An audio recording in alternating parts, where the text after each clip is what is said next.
Welcome to Mukesh Manoharan Studio. Please subscribe to my YouTube channel and press the bell icon before we proceed. The landscape of IT hiring has shifted beneath our feet. You can almost feel the chill in the air, can't you? The golden, wild days of endless tech hiring, where recruiters were practically knocking down your door, have cooled into a harsh, risk-averse winter. You might be sitting there, staring at an empty inbox, feeling the heavy anxiety of mass rejection, wondering if the entire industry has just frozen solid. But here's the truth we've got to embrace right off the bat. A market downturn does not mean the hiring has completely stopped. The gears of the industry are absolutely still turning. It's just that the environment has transformed into something intensely cautious. Companies are facing tightening budgets, endless delayed approvals, and immense pressure. When a door finally does open, they are no longer taking leaps of faith. They are seeking candidates who actively and measurably reduce their risk. They want someone who doesn't need months of handholding, someone who can prove their impact immediately. They are looking for the undeniably safe bet. Today, we are going to walk through this explainer together, step by step. We're going to use this strategic playbook as a beacon of hope, a way to take back control in the storm, and transform you from just another anxious applicant in the crowd into that exact undeniable safe bet. To get you there, we've mapped out a highly structured, 6-part journey for this explainer. We'll start with number 1, the paradigm shift. Then we'll move into fixing your foundation, understanding the true ROI of effort, building undeniable proof, navigating the new interview reality, and finally, systematizing the search. This is your survival guide, so let's just dive right in. Section 1 is all about the paradigm shift. We have to completely, fundamentally change our approach, moving away from mass applying and embracing targeted precision. You see, the old world is gone. The hiring landscape today is basically a highly guarded fortress. Companies aren't hiring just to grow their teams anymore. They're hiring merely to survive. And because of this, hiring managers are operating under immense, crushing pressure. They simply cannot afford a mishire. To truly grasp the emotional gravity of this shift, we have to look at the sheer mathematics of human ambition colliding with a shrinking market. Not so long ago, a decent tech role might attract around 50 applicants. You could stand out just by showing up with a clean, well-spelled resume. But today, that exact same role is suffocating under the weight of over 300 highly qualified applicants. 1 to 300. Think about that for a second. When you hit apply on a generic job board today, you are essentially walking into a massive, echoing stadium, trying to shout your qualifications over the deafening roar of 300 other voices. It's exhausting, it's demoralizing, and quite frankly, it's a setup for heartbreak. And hey, as we navigate these tough realities together, please remember to subscribe to the channel and share this explainer with anyone you know who might be feeling lost in their job search right now. Let's look at how the game has fundamentally changed. In a boom market, the strategy was so simple. You just apply broadly to 200+ companies, sit back, and let the sheer volume do the work. It was a numbers game. But trying to use that exact same strategy in a downturn, it's like pouring your precious energy into a bottomless well. It leads to nothing but severe burnout. The downturn strategy requires a profound, conscious shift in your mindset. You have to pull back your energy, conserve your reserves. Instead of spraying your resume everywhere, you target precisely 20 companies. Just 20. But here's the kicker. You don't just apply, you infiltrate. You get referred. You trade that exhausting futility of blind, generic applications for the empowering, focused calm of a targeted referral strategy. Moving into Section 2, fixing your foundation. This is where the journey of stripping away the fluff truly begins, so you can reveal a stark, undeniable professional value and become that safe bet. In a time of extreme caution, hiring managers have developed this absolute allergic reaction to ambiguity. They are not looking for long, poetic descriptions of your daily duties. They are desperately searching for stark, undeniable proof of what you actually bring to the table. Picture this. You submit your one-page resume. First, it is swallowed by the cold, calculating algorithms of an applicant tracking system, a machine that cares about your hopes and dreams exactly as your toaster does.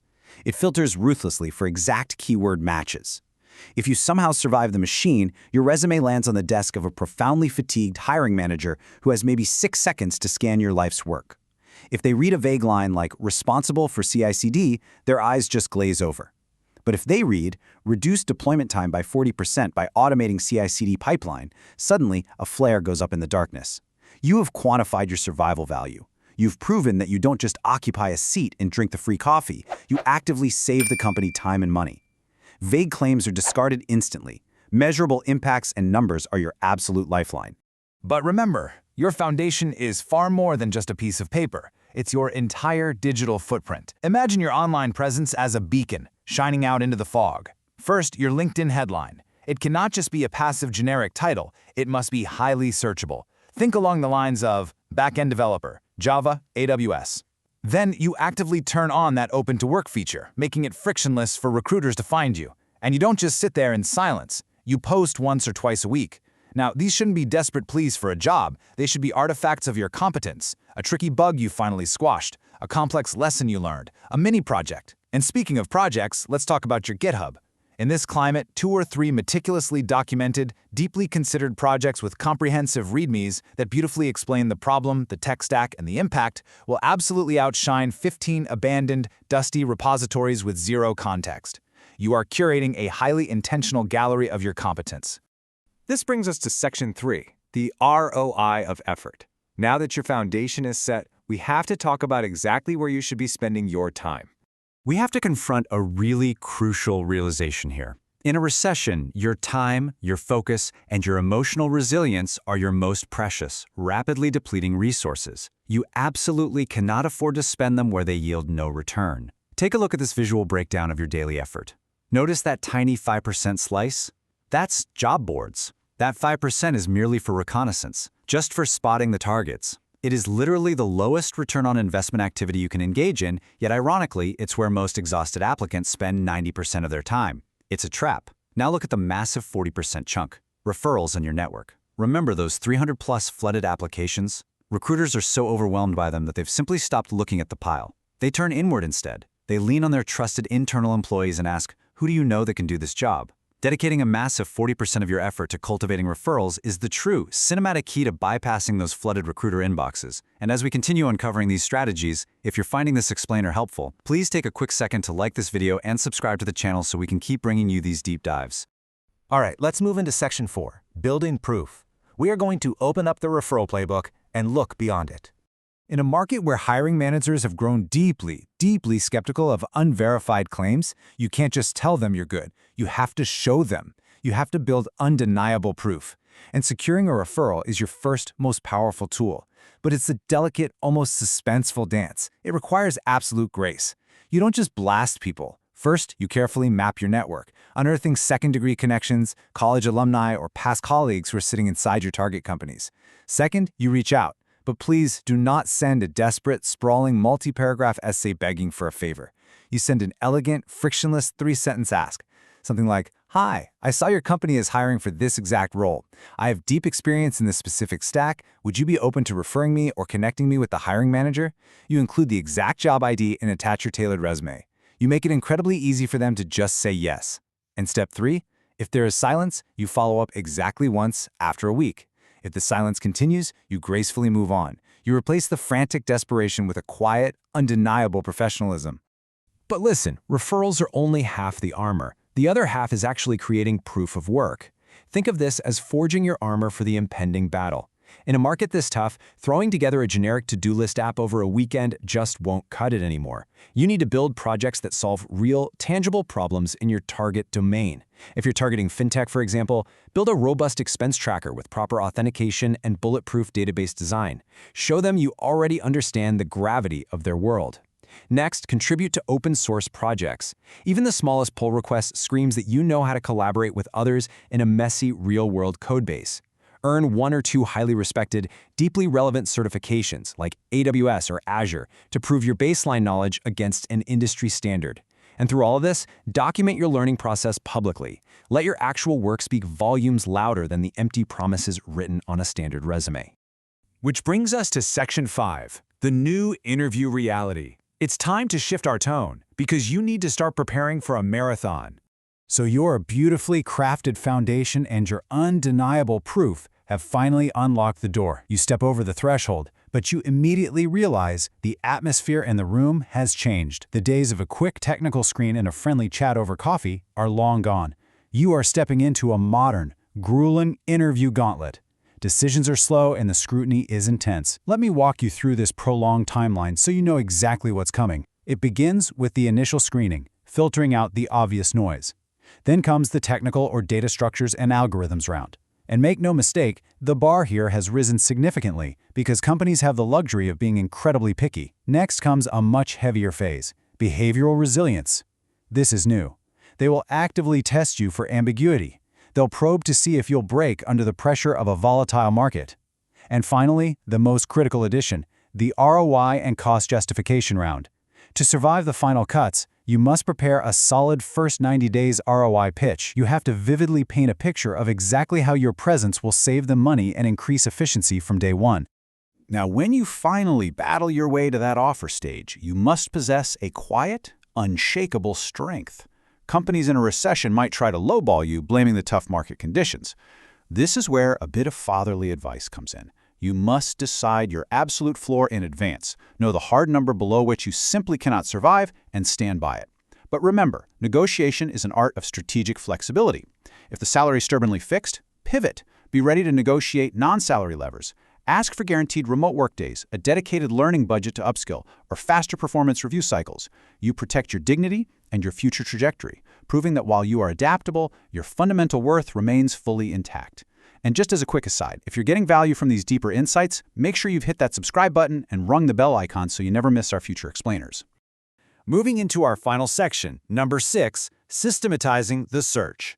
We're going to open a new door here and look at discovering those overlooked paths. When the massive golden front gates of the big tech giants are frozen shut, it is so incredibly easy to feel like you are entirely locked out of the industry. But there are hidden valleys, there are alternative havens that remain fertile. Systematizing your search means looking exactly where the desperate, panicked crowds are not looking. Consider contract-to-hire roles. They're often dismissed by proud developers, but in a downturn, they are a brilliant stepping stone, a backdoor way to slip inside the fortress and prove your worth until budgets eventually loosen up. Look toward the gritty, nimble startups or smaller local companies.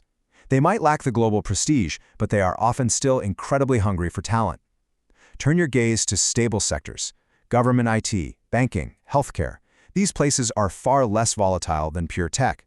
And if you have the energy to pivot, look at recession-resistant niches. Cybersecurity, cloud cost optimization, AI infrastructure.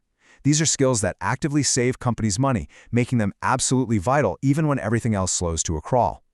You see, survival in this market rarely means stopping your journey. It simply means having the courage to adapt your trajectory.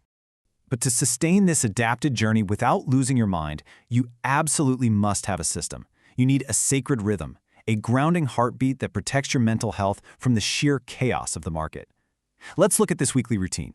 On Monday, you calmly research your 5 specific target companies. Tuesday, you elegantly send out those 3 to 5 referral messages. Wednesday, you apply with tailored precision and spend an hour building your skills.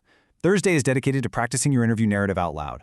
Friday, you do your follow-ups and update your digital beacon on LinkedIn. Saturday, you forge your armor with project work or open source. And Sunday is sacred. You rest, you close the laptop, you step away from the glowing screen, and you breathe. This structure ensures consistent, unstoppable forward momentum without the catastrophic, soul-crushing crash of burnout. Within that sacred, steady rhythm, you essentially have to become the lead detective of your own career. You must track your funnel, applications sent, responses received, interviews secured, offers made. When you map this data out, a truly beautiful thing happens. You take the emotional sting out of the silence. It stops being a painful personal rejection and becomes cold, actionable intelligence. If you are sending out applications but hearing absolutely nothing back, your targeting is off or your resume lags measurable impact. If you are getting into the interview room but getting no offers, your foundation is strong but your narrative or technical preparation is failing you under pressure. Tracking the data removes the crippling, paralyzing doubt and replaces it with clear, focused action. As our explainer comes to an end today, I want to leave you with one deeply important thought. Please read this and internalize it. Volume of rejection is a market condition, not a verdict on you. Lift that heavy burden of guilt right off your shoulders. The wave of automated no's you have received over the past few months, that's just the sound of a terrified industry tightening its belt. It's the weather. It is absolutely not a reflection of your brilliance, your potential, or your capability. By embracing this strategic playbook, by moving away from mass panic and stepping into targeted precision, you are taking control of your ship in the middle of the storm. The market might be dictating the weather right now, but the only question that matters is, what are you going to build while it's raining? Thank you so much for joining me on this deeply important journey through this explainer. Keep pushing forward, stay resilient, and I'll see you in the next one.